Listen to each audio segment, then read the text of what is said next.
All right. Well, welcome everybody. And today is our 49th virtual wine tasting. This time around, we are going to be talking about Loire Valley. Now, this time around, we'll have a little bit of a different kind of thing for you. Hopefully you can now see that, well, I have like a whole big presentation and on we go.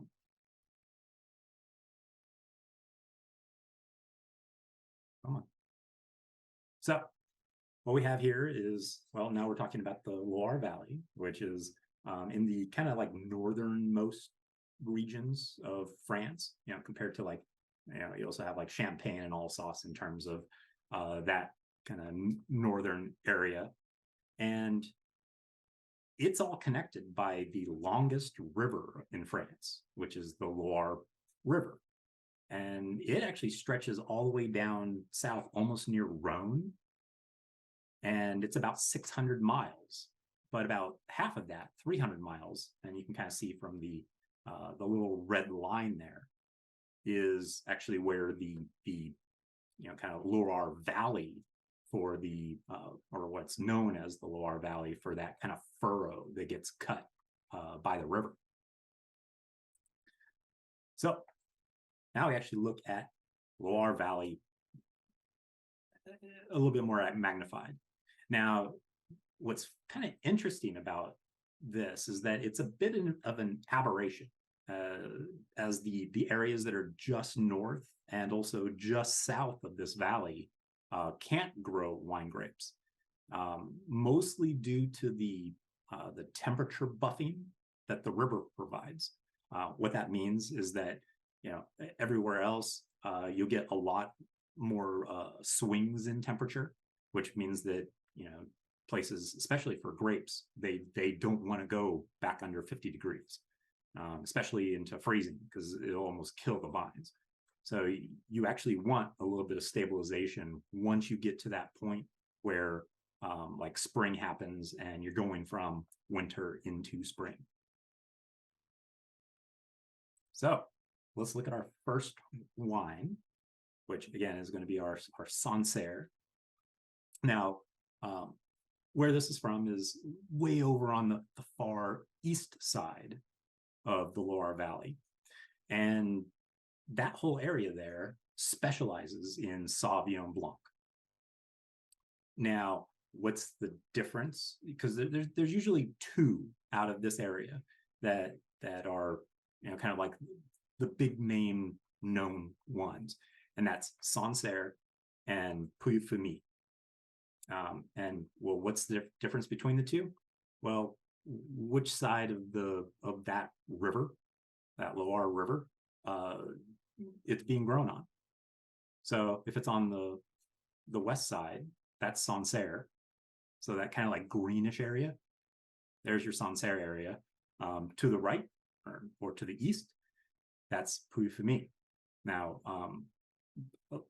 fumi usually means in French means smoke, and or people are always wondering, well, does Puy-Fumi have some kind of like smoky essence to it? And no, it's mostly meant as that place gets a little bit more foggy, and it kind of looks like smoke, so it's more just fog. Now, the other difference is that which sells more in the mind of us all.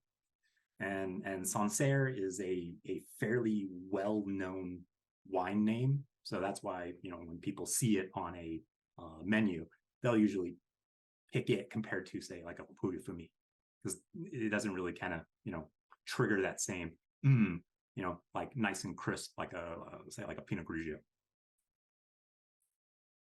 So for our first wine, once we kind of go back, is what should we expect? And so for your Sancerres, you're going to be looking for high acid, minerality, so like your wet stone, citrus, and green apple. So let's go ahead and give ourselves a pour and do a little bit of deductive process to it. And ours is the Domaine Salmon Sancerre 2022. Hopefully everybody has a 2022.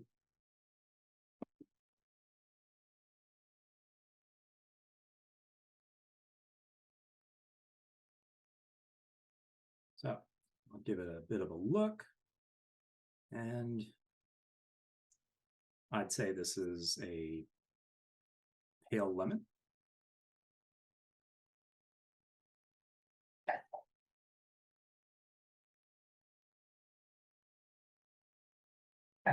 Pretty transparent.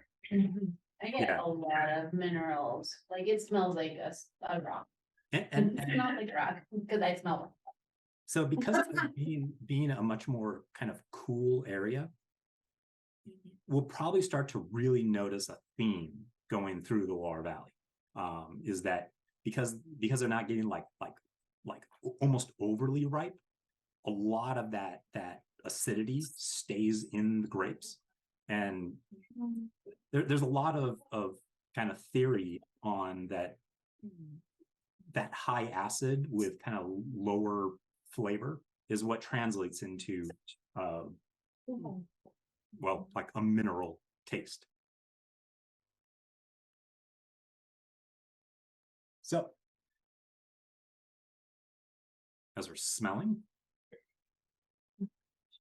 It smells so good. It really does. But I still like the open one. Yes,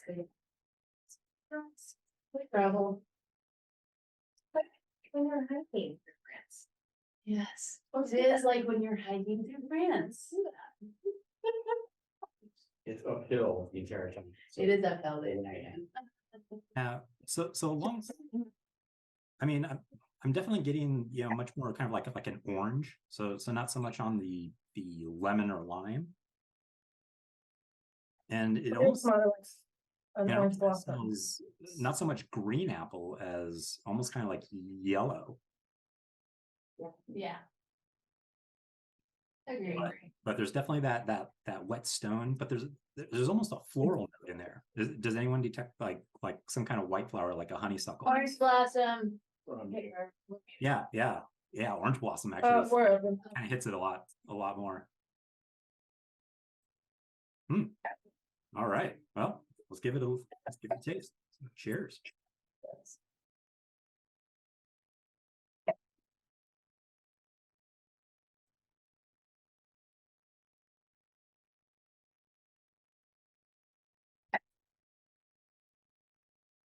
Well, it does not lie about it being high acid.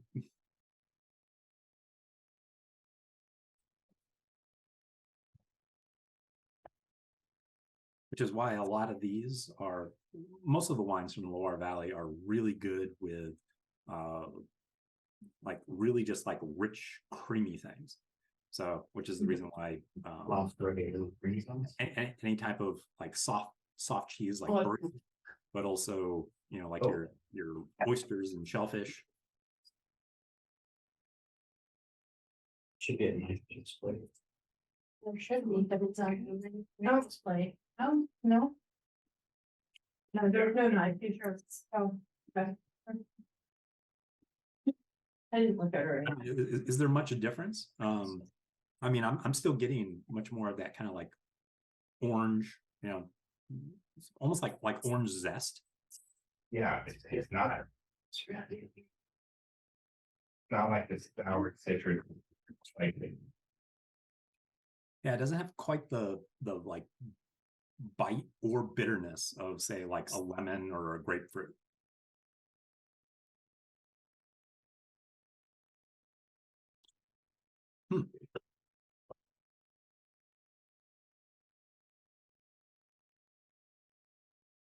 But I mean, all in all, for a very young wine, I mean, this is pretty simple. Sorry. Look, I don't know. All right. So we are now on to our second wine of the night. And this time we're going, so we went from the far east at Loire Valley. Now we're going to the far west. So this is, the westernmost part of Loire, which is right up against the Atlantic Ocean. Now, this is considered cool maritime climate, and it is fairly inhospitable to most wine grapes, except for a grape called Melon de Bourgogne. Now, the reason why is because it both ripens early, which helps in such a short growing season, and it's also very frost resistant. Now, don't mistake this like regular Muscadet. It shouldn't be confused with Muscat, which is kind of like a much more kind of like sweet wine, or just a sweet grape in general. This one typically displays a lot of like high acid, like a really light body, subtle green fruit flavors. But what this region has like a specialty for with this grape, and hopefully you guys got the same one, is it's called Muscadet sur lit. The last two words meaning on the lees. Now, what that does is it means that it's letting that wine sit on dead yeast cells for long periods, usually like 3 to 6 months. And what that should impart is kind of like a fuller mouthfeel and kind of like creamy sourdough notes. So what should we expect? Again, we should be expecting, kind of higher acid. This time around, not so much on the citrus, but we should be looking at a lot of different like green fruits. So it's going to be like apple, pear, and one of the other pictures that I have here is for those of us in the States that don't know, quince or quince, which is basically a yellow pear. But we should also have a little bit more of that kind of minerality still because of the high acid. But this time, because of that sur lit, we should have kind of some yeasty notes from, well, the word is called autolysis. All right, so we'll give this thing a pour. This time around, we have our Chateau du Jaunay, which is our Muscadet Sevre Main. Is this the? Hey, Richard? Yes. What does surly mean? It means on the lees, Which is? that it ages essentially on like dead yeast. But it doesn't work. Lee doesn't mean yeast. The other kind of wine that typically is surly is champagne, which is where it imparts kind of those kind of like bready, yeasty notes. It is not great with. It's got its Sorry, I did smell it. There was not a lot to smell. Honestly, there's not a lot of notes there. like this one better. You're gonna look at the black dirty part. We're gonna look some wine. It's not hot. So it's, to me, I'm getting almost entirely those kind of green fruit notes. So it's very, I mean, if I was just blind smelling it, it'd be just pear, like.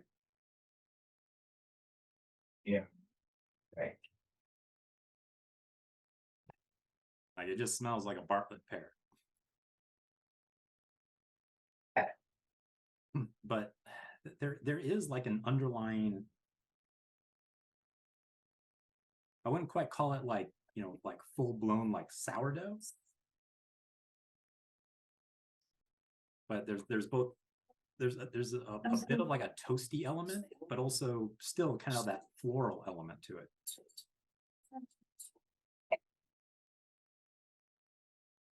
So let's go ahead and give it a taste. Cheers.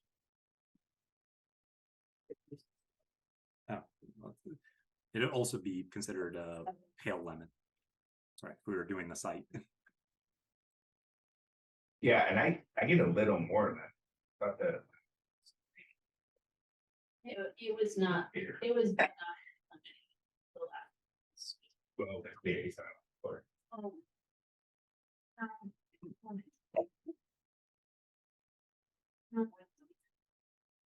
So get the pear, but I still get a little citrus in here. you're getting citrus. Oh, Yeah, but just a little bit. Not So it definitely has less acid. So it almost tastes like it's gone through a little like malolactic conversion.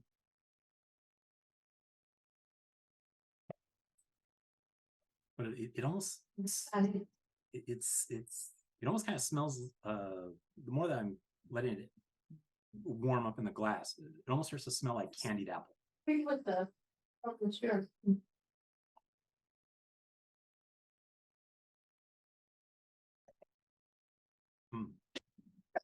But comparatively to the last one, how's it feel in the mouth?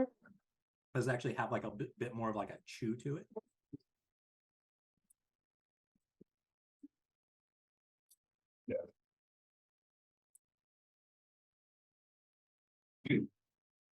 I was thinking like I moved towards the tropical fruit. Not like orange. I'm gonna guess more on That pear. if you're talking tropical, like guava, papaya, passion fruit. I think it's cool.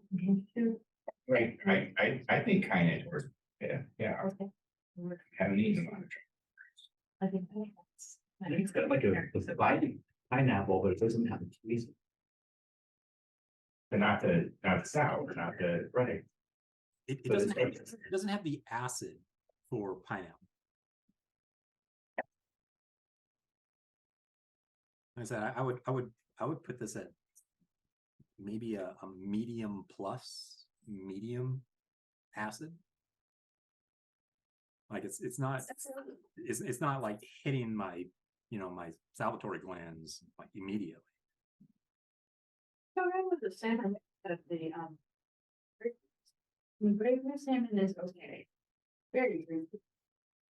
Now Muscadet is what it's kind of like claim to fame is that this is supposed to be the wine to have with raw oysters. What? Raw oysters. I'm afraid of raw oysters right now. They're not very. the Parmesan has salt. Not you. No, like 3 people have died from oysters. That's what it was. Because the waters are too warm. Yeah. This is the master week, so. All right, well, let's try it with some of our foods and see what Is that- pairs. What's next? One sec. Let me finish It mine is off. gonna be, I think it. I take it that means you weren't impressed with that one. It almost turns What? into water, it takes away. That usually means that you weren't impressed with that wine. What's next? I liked the first one a little bit better, yes. Mm-hmm.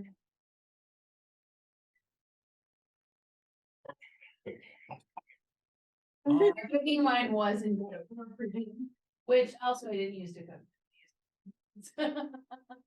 Wow. So on to wine 3. Taste the good. So this is our Rosé d'Anjou.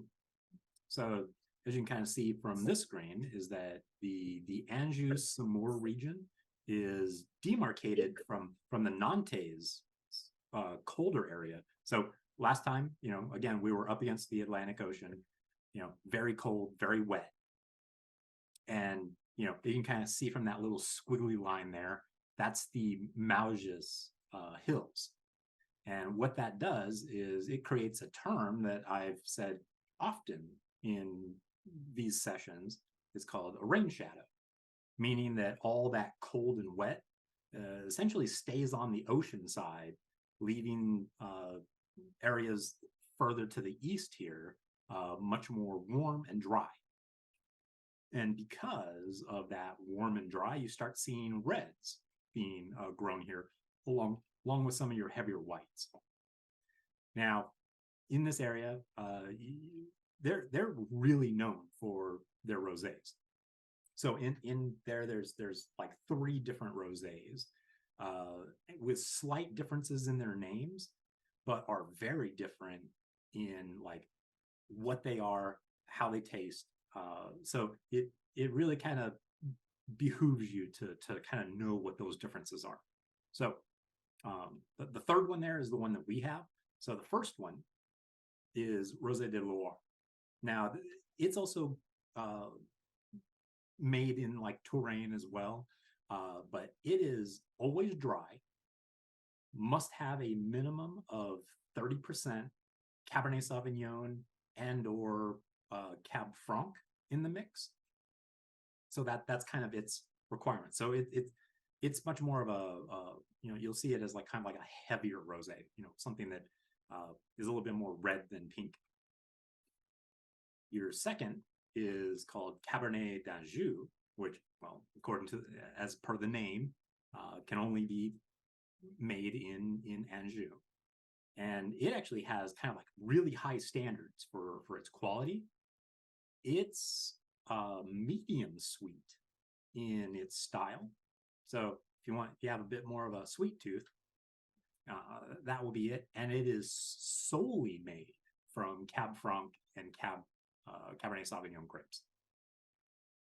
And the one that we have, which is our Rosé d'Anjou, is usually somewhere between off dry and dry, but it's definitely not into that kind of medium sweet category.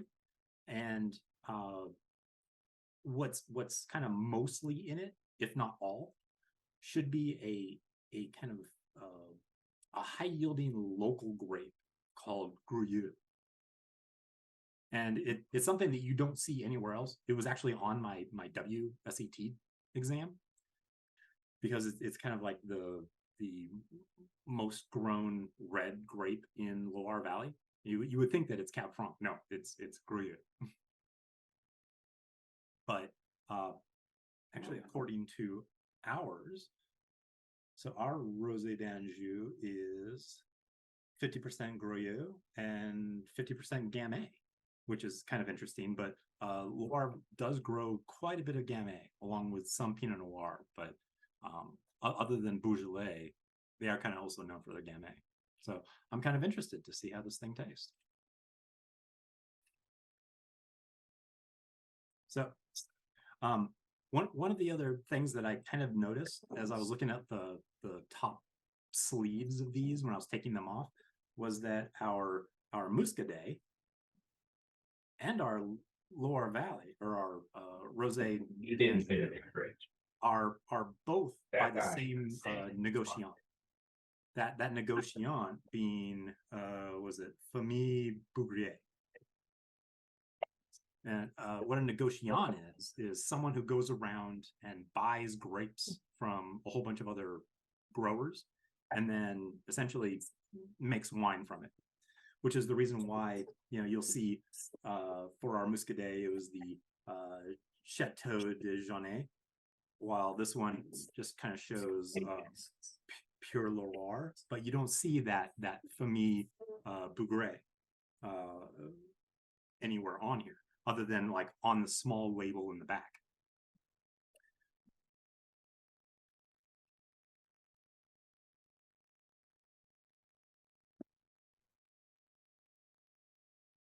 Oh, this is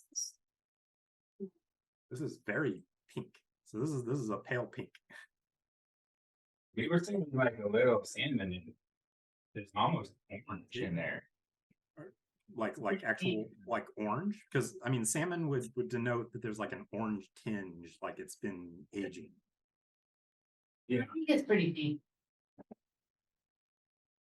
And this is a 2022, so it shouldn't be getting into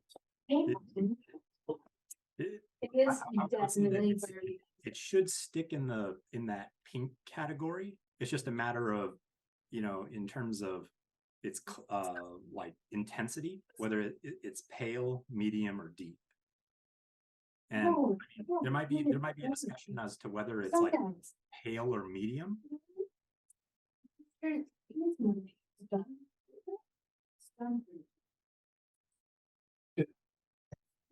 I like medium. I totally forgot the second part to this. So what should we be expecting from our wine? And so what we should hopefully be getting from this is strawberries and watermelon. Again, because of that higher acid, we should be getting that minerality, and then possibly some like stone fruit, apple, and grapefruit, kind of just thrown in the mix as to kind of cover our bases. But mostly you're going to be looking at that kind of strawberries and watermelon.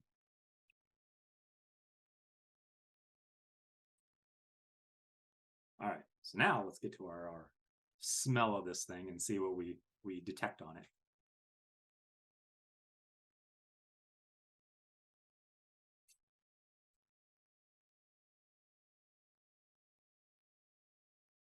Wow, that's pretty pungent.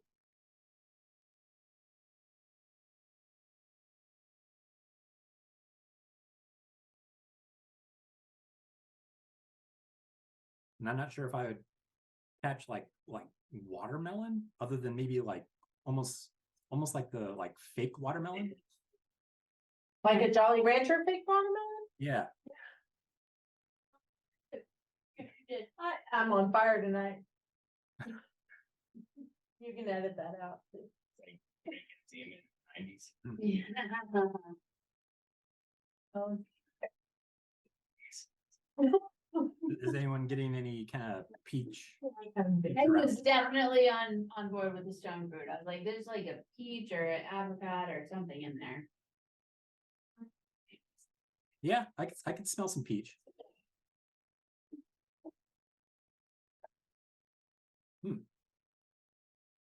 Now, I don't know if it's my nose picking it up, but it smells sweet. Like there's some kind of almost like honeyness to it, but Too sweet. But I guess that's going to come up to the taste to see if this is actually like off dry or just dry. So, cheers.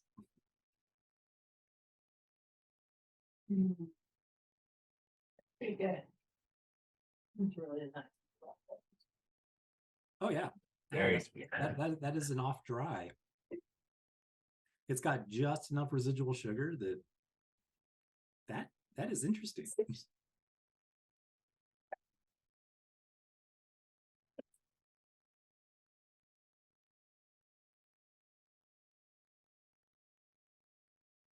Yeah, I taste the peach. I think that's what I get from that. It's my first thought.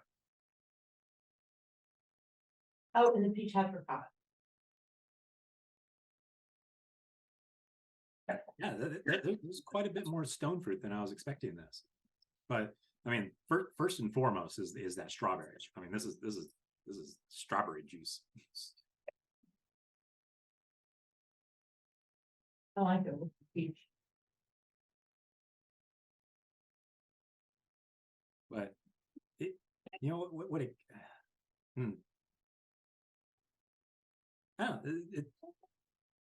For those that don't want to have something like fully sweet, this is kind of like a nice little change up.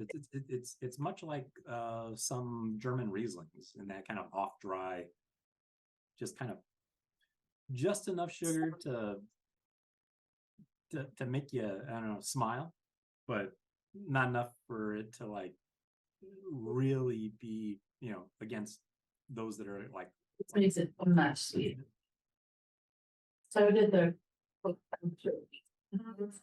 sweet wines. I mean, yes, it wasn't. Some people may really like that. But that sweetness actually really kind of brings forth a lot of those fruit notes.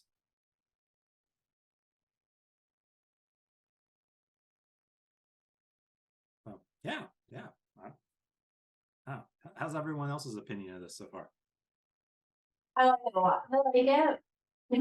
But I don't like it with like the super savory stuff, so I have the brie. And with this, we have a frozen syrup thing, and it makes it like, it really makes it sweet. Okay. Actually, like, I did too. But it's that sweet salty sort of thing. yeah, yeah. Yeah, no, I'm trying to remember back to my course in terms of that, like salty food causes much more of a perception of sweetness, along with reducing acid. Which is why we like salted caramel or chocolate and Yeah. salt. All right, well, let's try with some more food. All right, so we are ready to move on. And okay, so our last wine of the night is our Chinon. So this comes from our, well, 404 regions, which is Touraine. Now, this is a region that is kind of situated around the city of Tours, which is right in the middle there. Now, it has two specialty grapes that are grown here. One is Chenin Blanc, and two is Cab Franc.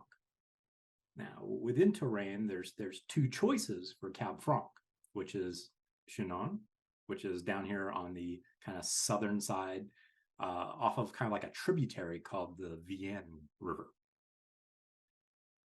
And the other is called Bougrier, and it sits on the north face of the Loire River.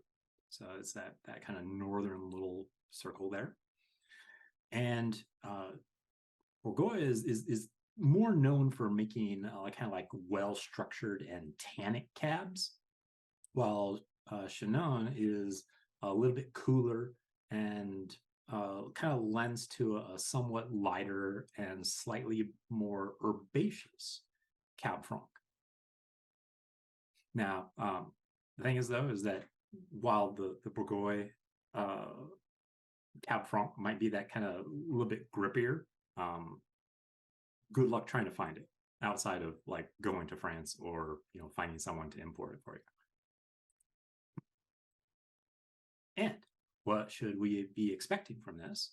So we're gonna have like red fruits, kind of like raspberries, strawberries. We should be having some like green notes in here, somewhat like bell pepper, but also mint. So kind of keep those in your mind, along with like pepper and clove spices, along with some leather and wet soil.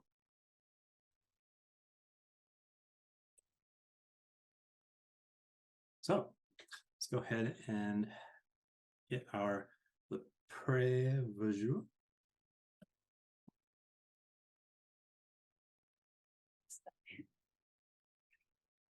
Yeah. Now looking at this, I'll split with Rachel. so I would call this a medium. Oh. It'd just be a medium ruby. I'm not seeing any kind of like orangish brown to put it into the garnet range, and especially for a 2021. That is really taken it. Oh, it does actually have it actually has a kind of an interesting. Here, sorry. It's a little bit lighter on the rim, but no, there's no kind of orangish tinge to it. So we're calling it ruby, you said, right? Yeah. So this is just be a medium ruby. So by medium, are you saying like you can see your finger through it?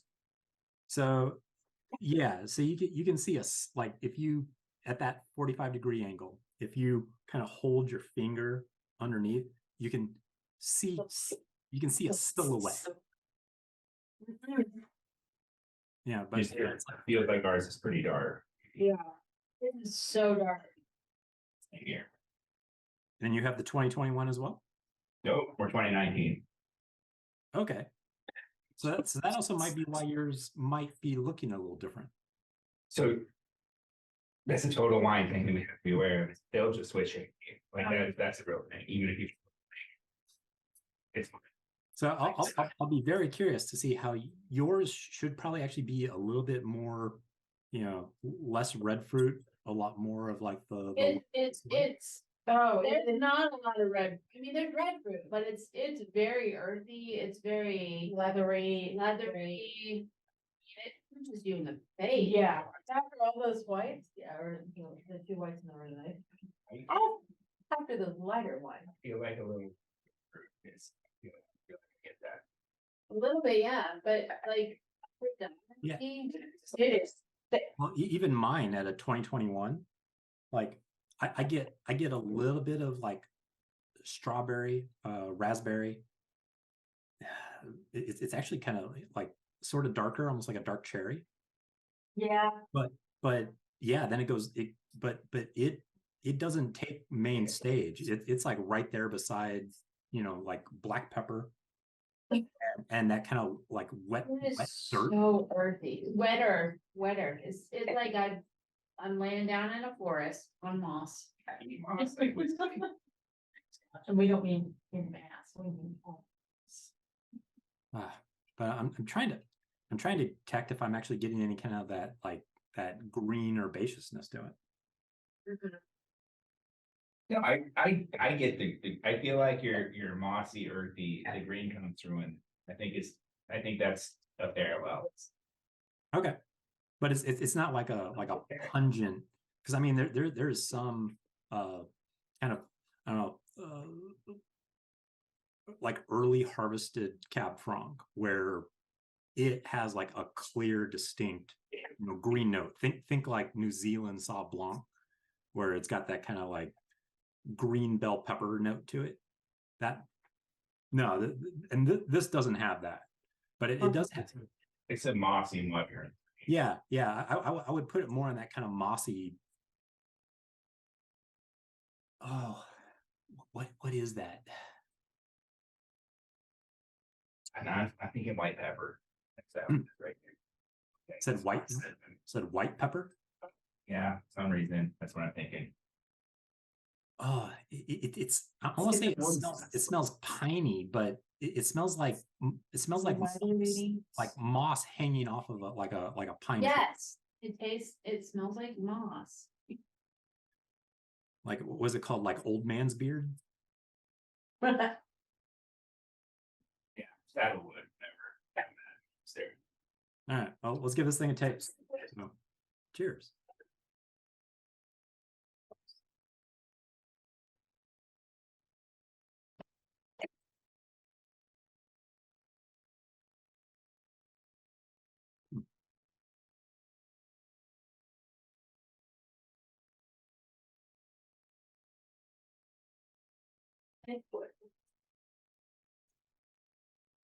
Wood and I get a little spice in it. Yeah, spice. Like if I didn't know any better, if I was again kind of just blind tasting this, I would totally confuse this with a Pinot Noir. Oh, I could see that. Like this has that same kind of like just loamy earth with a little bit of almost kind of like cranberry.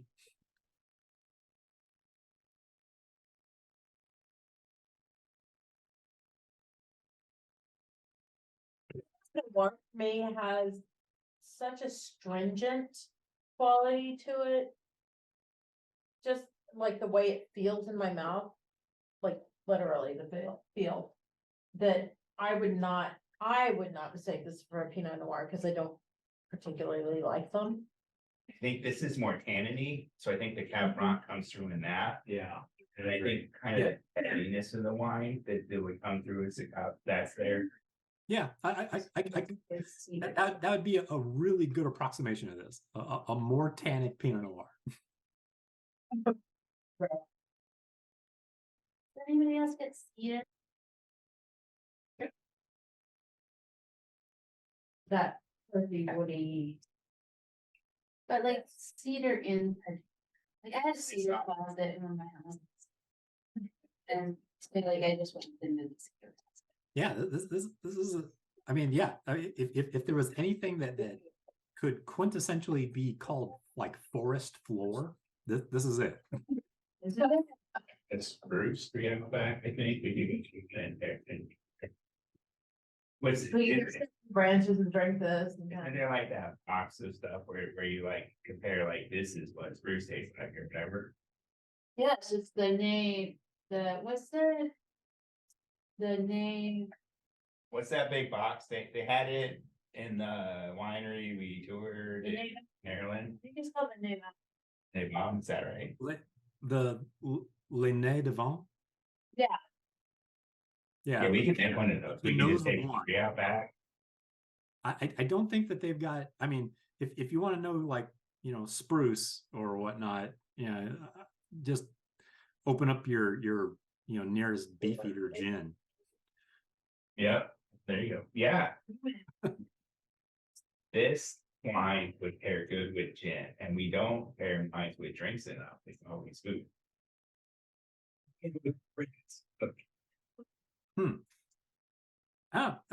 like a niche we need to explore. But you know, the other thing is though, is that like this, you won't actually like on, I don't know if you noticed it on like Total Wine, is that you don't actually see Cabernet Sauv, you know, Cabernet Sauv or Cabernet Franc on, you know, the title of the wine. It's just called Chinon. And that's, there's a lot of those places around where you have to know what that place, you know, produces or specializes in order to know that, oh, I like a cold weather Cabernet, you know, Cabernet Franc. So I should be looking for a Chinon. Yeah, because this is not a Cab Franc from Burgundy or even that, so ever like. Yeah. Well, and the thing is though, is that it almost seems like it's a thing that the old world does a lot comparatively to New World. New World, they usually specify you know, the varietal unless it's a blend name. Yeah, but they don't call it whatever, you know, that particular region is called in terms of what it is. I mean Italy does it as well. Yeah, kind of like yeah, like Montepulciano d'Abruzzo, you know, doesn't grow in Montepulciano. Yes. All right, well, time to see what this pairs with. I like this with the licorice, actually. I think that's It's good with this blackberry spicy thing. Well, I mean, you know, Cab Franc should have, you know, somewhere in it should be that like hidden little bit of licorice, like an anise note to it.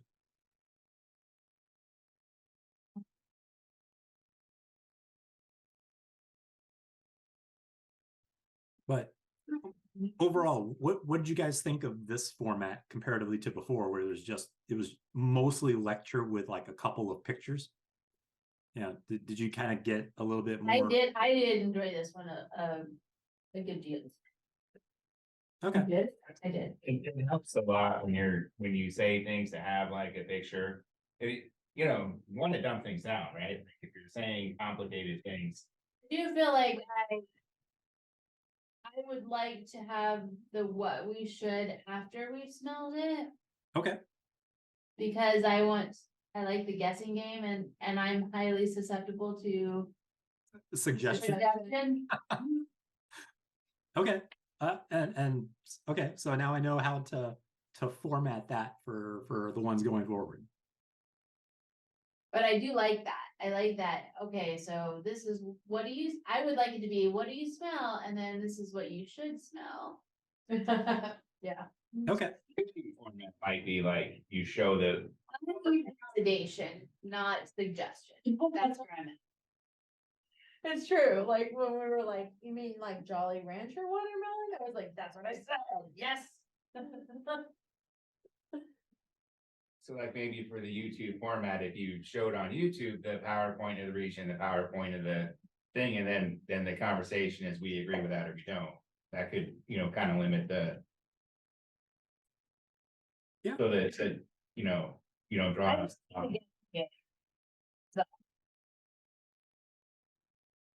No, but I mean, yeah, that should be, again, this was kind of I took there was I did like the more information, like the visual. The visual is very important. and I kind of took there's another YouTuber out there called Wine with Jimmy that I kind of took a lot of my WSET3 notes with, and he kind of goes through things in much kind of like this format, especially the like what should we be expecting from this particular wine, which is also good because especially once you get into like the WSET4, where it isn't like last time when we went through the WSET3 kind of like format, where we started kind of like looking at quality and whatnot. Well, that quality is based on the quality of all wine across the spectrum, in terms of like intensity, complexity, things like that. But then you start to get into, well, when we look at, what should we expect for this Chinon, well, now that we know what to expect, do we get that? And if we don't get it, well, then you start marking things down. And, you start at like, what would be 100 so points? I can see that. Yeah, well, Like, you would put like 100 points for, like what the top tier Cab Franc from Chinon should be. And then, well, what does this taste like? And, like it doesn't really have the herbaceousness. It has like a little bit of spice, mostly wet soil. And so, each of those things kind of like pop it down. So this would be more like, I would rate it like an 82. And I think that amongst other Touraine, Chinon, Cab Franc. the great thing about your format too is like when the wine is there, like I think the rosé is like we know what we're going to expect, but we have something different. Now you have a group of people to kind of like sort of like you're getting a lot of different voices to say, yeah, I agree that we're in this range instead of the range we expected. Yeah, that's pretty interesting. That's kind of the other argument for actually having the what to expect before than after. But I also kind of get the don't give me more suggestions that might influence or bias what I'm trying to I just like the guessing game. That's me personally. I like to see what I can smell without suggestion, because I will, if it's suggested, I'll be like, oh yeah, I get that. Yeah, and you want that practice because, well, again, if you're actually doing a blind, taste, and you're having to evaluate by the smell, well, you're not going to get any hints.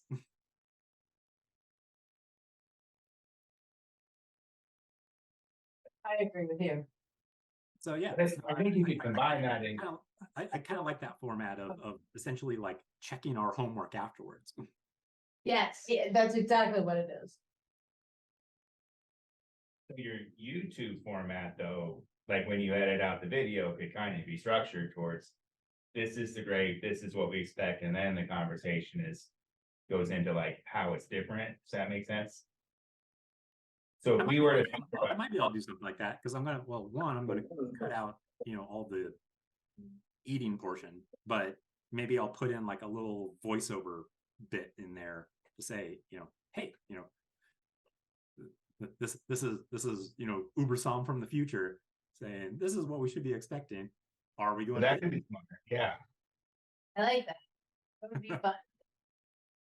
I think that then like the experience we're having in real time is different than your YouTube thing is like that's a different thing. And you kind of treat it that way, I think. Well, I kind of treat those as like, almost like a play along at home game. Yeah. For you children of the 80s. Where, yeah, and that's what it is you being able to, essentially go, drink along with us, but, on your own, kind of schedule and time.